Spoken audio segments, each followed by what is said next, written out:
Welcome to the run-in on BT Sport, still in Las Vegas, in front of a window which is showing, frankly, a pretty generic skyline, but trust me, it is Las Vegas. We have been at WWE Money in the Bank. He is still Ariel Helwani. He has been running around this city. You've been doing all the sports, all the fight sports, half WWE, half UFC, half anything else you could have watched on your phone on the way. How's it been tonight? It's been fantastic. One of the greatest nights of my career, if I'm being honest with you. And a lot of people have covered the WWE event this week very well. A lot of people have covered the UFC event very well, including our very own Caroline Pierce. Dare I say, no one's covered both like Helwani. Back and forth. I was going from MGM to T-Mobile, MGM. A virtue. Some people said Alex Volkanovski, virtuoso performance. I would say Helwani was the star of the night, if I could be so bold. How many outfit changes we had today? Because we were doing an interview in this very room this morning. Then you were suited and booted. And now, look at you, dressed down, casual, review show vibe. Very versatile. These are things that people have said. Able to adapt to different circumstances. Able to put on one hat, then take it off. Another hat, take it off. I'm backstage hobnobbing with the celebs. I'm with the luminaries. Then I'm covering MMA. Then I'm covering pro wrestling. I mean, quite frankly, it's exhausting to talk about yourself in such a light. But since you teed me up, here I am talking about myself. But no one wants to hear about me at this hour. We got to talk about Money in the Bank. First time for me attending a Money in the Bank. Had you ever been one? Nope, never. Loved it. Thought it was a very good show. One of the best premium live events of 2022, in my opinion. Also, I'm so glad it was the MGM Grand because it was loud. That's the best crowd I think I've been in terms of in an arena. Obviously, WrestleMania is something different, but in an arena, that's the best crowd I've heard. Well, that's the best arena in Las Vegas, better than the T-Mobile. Obviously, Allegiant is a football stadium, and it's for special circumstances. I had not been to MGM since 2016, Ioanni Jacek versus Claudia Gadelha, because now they do all the big events at T-Mobile, and it was so great to be back. A lot of great memories. Connor's fights, Jones and DC, all that stuff. To see a wrestling event there, first time for me as well, was really, really cool. I thought the show was great. I loved pretty much all the results. We'll talk about the big ones. But overall, I thought it was really a home run for WWE. A very, very entertaining show. It was tight, fun, well done. Let's start with the women's ladder match. Please. You obviously spoke to the winner. Yes. If we throw back to the preview episode of the run-in, you'll see Mr. Helwani here predicting Liv Morgan. I think the world, what's the word? Manifest it, right? I think there was an awful lot of social media manifestation of the Liv Morgan win. I thought you were going to say I was the one that willed this into existence. No, I put my neck Look, we talked about you enough. I said, not only did I say this was going to be the match of the night, not only did I say this was going to be the story of the night, I predicted that Liv Morgan was going to win, that they were going to right the wrong from last year, that she would steal the show. And what happened? Great pop, right? Mm-hmm. Great moment. Sometimes when you wait a little bit in pro wrestling, the payoff is worth it. And I think tonight it was worth it. And then, of course, later on in the night. And can I just break the fourth wall? Am I allowed to do that? So, we're lucky enough to do some of the interviews backstage. We got to talk to Liv. We got to talk to Bobby Lashley. But the Miss Money in the Bank match was the first one up. And so I was back waiting to speak to a very sweaty Bobby Lashley who beat Austin Theory to become the new United States champion. And Liv was back there just kind of hanging around, holding on to the briefcase in a great mood. I said, Liv, we're kind of friends, we were chatting, hobnobbing. And I'm like, hey, can I talk to Liv? And they're like, no, she's busy. I'm like, what do you mean she's busy? Well, I didn't understand. I'm not very smart. I don't take cues. I just kind of look at things on a surface level. See, I could be self-deprecating as well. Come to find out, an hour later, she freaking cashes it in. She had greater plans, and she knew she was going to win, and then we got the big payoff interview. So that was pretty cool to see that whole thing unfold and totally go over my head. I missed the whole thing. We talked about on the preview show as well that the women's winners, I think at the time, 4 of the last 5, now 5 of the last 6, have cashed in early, sometimes within hours, sometimes within a couple of days. We had to wait 2 hours, I think.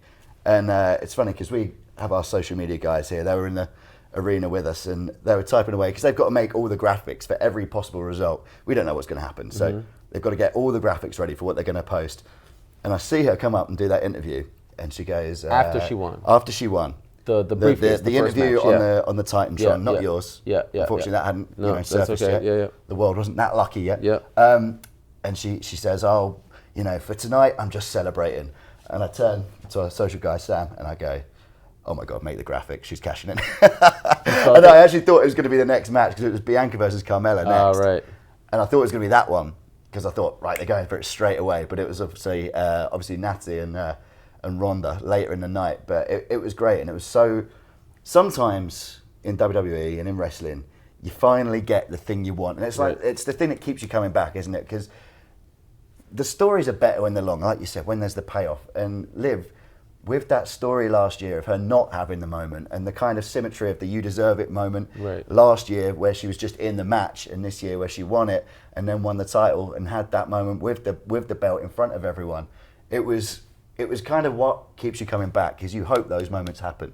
You want to be surprised, you want spontaneity, you want things to happen that you weren't expecting. So I think some of us were expecting her to win the briefcase, right? Money in the Bank. I don't think anyone thought that she would cash it in. Especially against Ronda. Right. I loved it. I loved everything about it. They told a great story. Ronda was a bit beat up. She comes in, and the crowd reaction was amazing. I asked her afterwards, and the interview was great because those interviews are great for me when they feel like, you know, the MMA interviews, when there's genuine emotion, right? And this is why I get so mad when people try to put down wrestling. No, this means a lot. These men and women work their asses off. They scratch and claw and fight and do everything possible to get to the top, and sometimes it doesn't happen. And Liv was one of those people that everyone was trying to will to the top of the mountain. And I asked her if she had ever lost confidence. She said she didn't lose confidence throughout her run, but she sometimes lost hope that it would happen. And so it was really nice to see her finally realize her dream, have that moment. And the way she was holding the belt in the back was almost like a mother holding a newborn. Like she was holding it so, you know, like clutching onto it, looking at it, like she didn't believe that this finally had happened for her. So I hope it's a great run. It's great to, you know, freshen things up, have a new face, a new champion. I thought it was great. And again, it shows, as we were talking about on Thursday, the Money in the Bank, that match can change things like that. Without it, you can't have this moment, and that's why it's one of the best pay-per-views of the year. Let's talk about what I think was a lot of people's highlights of the night, the tag match, the Usos against the Street Profits, which the noise in that arena, we already spoke about how good the MGM Grand is, but all through that match, there were, particularly I think there was 3 false finishes, and we were sat in a media area where, you know, you get a lot of your kind of more cynical people that have watched wrestling for years, watched WWE for years, always think we know what's going to happen. We're like, oh, well, this is where it ends. This is where it ends. And even there, everyone on their feet, going absolutely wild. It was so good, and it's 2 of the best, if not the best, tag teams in the world. How did you enjoy that one? I loved it. Honestly, you could see those guys go against each other 100 times, and they're always going to deliver. It's sort of like when New Day's going. Usos are amazing, right? They're on top of the world right now. They're the best tag team in the world, in my opinion, and they could put together a great match with anyone.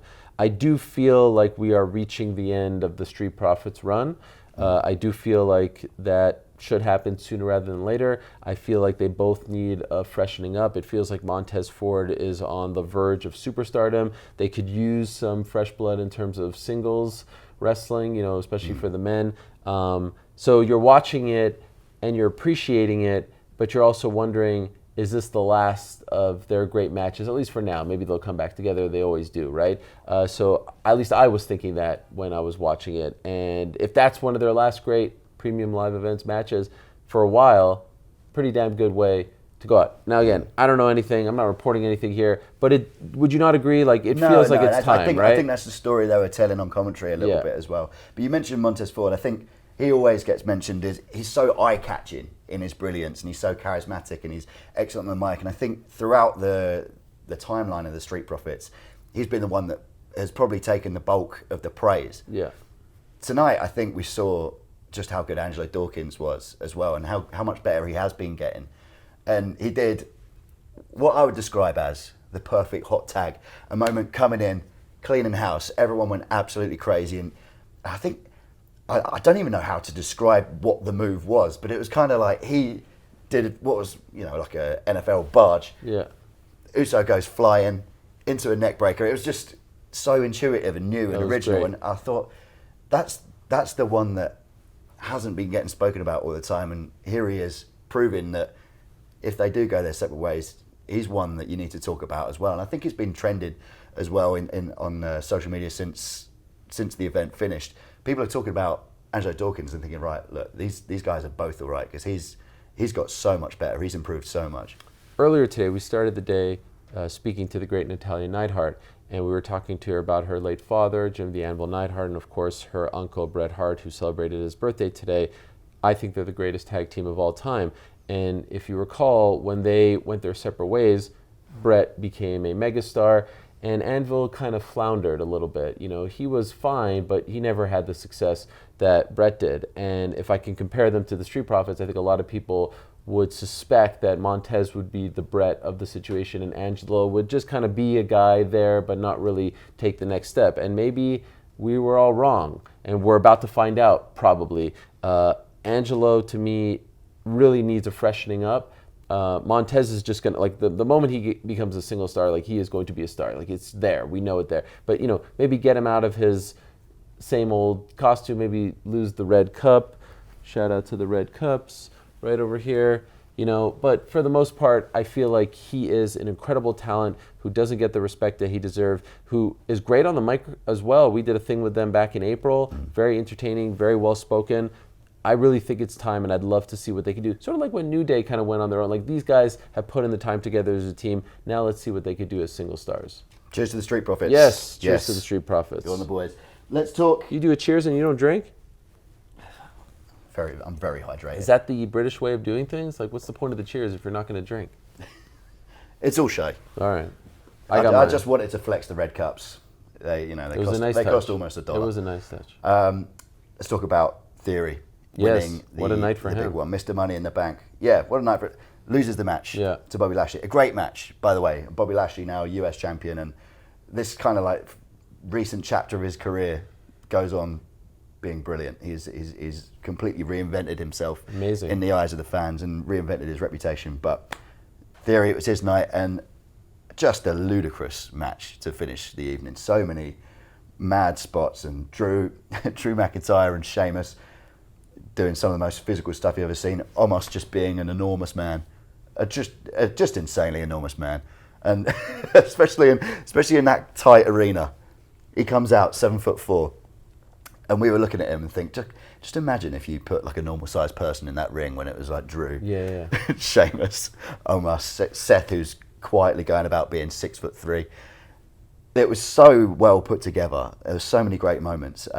But yeah, Theory, the winner. And you spoke about Money in the Bank being the time to put the rocket on someone. He's going somewhere, and there's a lot of teasers about John Cena. Yeah. Oh, no, it was tremendous. We were both wrong about TBD, right? I said I said Drew was going to win, but I said Elias or Ezekiel, and you said John Cena or Logan Paul. Yeah. So we were both very wrong. I thought it was cool. You know, it's fun when someone shows up again. Great match with Bobby Lashley. I spoke to Bobby Lashley after the win, like I said. He couldn't have spoken higher and more glowingly of Austin Theory. He said that in 10, 15 years, he's going to be challenging Ric Flair's record, Triple H's record. Like, he believes that he's going to, as he said, sitting on a stack of money, becoming a legend of the game. And this was a big night for him. And this is a guy who hasn't been around for all that long, right? What a year he has had so far. WrestleMania was great. Getting teamed up with Vince, doing all the stuff there, and a great match with Bobby Lashley. I think it was actually smart to get the U.S. title off of him. Now, Lashley could do his thing. I echo your point. Lashley has had an amazing couple-year run, and Theory comes in and can hang with everyone at this point, right? Like, remember when he went up against Brock, in the Elimination Chamber and whatnot? Like, people were like, oh, is he ready for this type of thing? You know, he is ready for this type of thing. I would love to see them attach the Money in the Bank to, like, hold on to the Money in the Bank briefcase. Don't do it so quickly for this one. It would be great to see him go up against John Cena. Nashville, SummerSlam, big match, deserves, a big type of feud and big name like John Cena. And then maybe, I don't know, later on this year, maybe early next year, like, if the women's one is going to be a quick one, I think one needs to be a long, drawn-out tease, and I think Theory is the perfect kind of heel and annoying character who can, like, tease that he's going to cash it but not do it. I think it was a great choice. Of all the options out there, we didn't think of it, but now I'm like, oh yeah, I like that one. It was nice. Yeah. Obviously, afterwards, you headed across town, UFC. Yes. A lot of WWE in UFC tonight. It wasn't just Helwani, changing, yes. Oh, thank you. Changing platforms for the night. You've got the Shawn Michaels theme tune. Jessica Rose Clark, yes. JRC, who unfortunately lost. She came out, massive smile. I was a little worried that people were going to blame me because this was a thing that we had discussed. And now they're talking about a Helwani curse, which I think is very rude, very disrespectful. For a couple of years. We squashed the Drake curse because they said that Izzy was going to lose because Drake bet on him. There is no Helwani curse, just for the record. I, in fact, even spoke to JRC after her fight. She dislocated her elbow, needs surgery, and I said, I hope you don't feel like the song had anything to do with the result. She said, and I quote, "It was my favorite walkout of all time, and I guarantee you I'm using it again the next time I fight." So how about that? Take that, haters. Take that. Shove it. Now, we also had Israel Adesanya walk out. Now, JRC walked out, and the song was there, and she was smiling, but she didn't, act like she wasn't wearing right chaps and flex on the bicep. No. Izzy walked out as The Undertaker. Israel Adesanya had the hat, he had the urn, the music. And credit to the UFC, who don't usually do this. They leaned into it. They had the smoke, the light. They don't do that. Dana hates that sort of thing, and perhaps he got away with it because Dana White wasn't here. Who on their bingo card had Vince McMahon in attendance at the UFC event and not Dana White? Yes, during the Alex Volkanovski versus Max Holloway co-main event, you see them walking in frame, Vince McMahon, Nick Khan, my good friend, Triple H, Stephanie McMahon, and Patrick McAfee, neck brace and all. How about that invasion? Your boy Pat. My boy Patrick. You've got beef with Baron now. Beef with Corbin. Of course. No, I'm all the way Team McAfee. We have cleared our differences. We're all good. But how about the fact that they showed up first time? I've confirmed this. First time that Vince McMahon ever is in attendance for a UFC event. Pretty damn cool. And he shows up, and all of a sudden, Izzy walks out to The Undertaker's music. I think that was actually a coincidence. Crazy enough. So yes, very strange. I couldn't believe that they were there. And like I said to you, or I think I said it to Caroline, so hard to keep track of all the different shows. Let's make this a thing. Every July 4th weekend, UFC, WWE in Las Vegas. Pure selfish reasons, just so I can do both. Yeah, well, as this is leading to, double shift for Helwani. Shift Helwani. This man needs double to go to bed. fist Helwani. It's 1:30 or something in the morning here in Vegas. 7:30. No, 9:30 at home in England. We are flagging, but it's been a hell of a week. You paused after hell, so I wasn't sure where you were going with that. Helwani ever? No. Yeah. Oh, it's been hell. Look, I've blown enough smoke. You've had enough. Yes. You're about to overdose on smoke from BT Sport. But thank you from Las Vegas. Thank you from me. Thank you from Ariel, and we'll see you in Nashville for SummerSlam.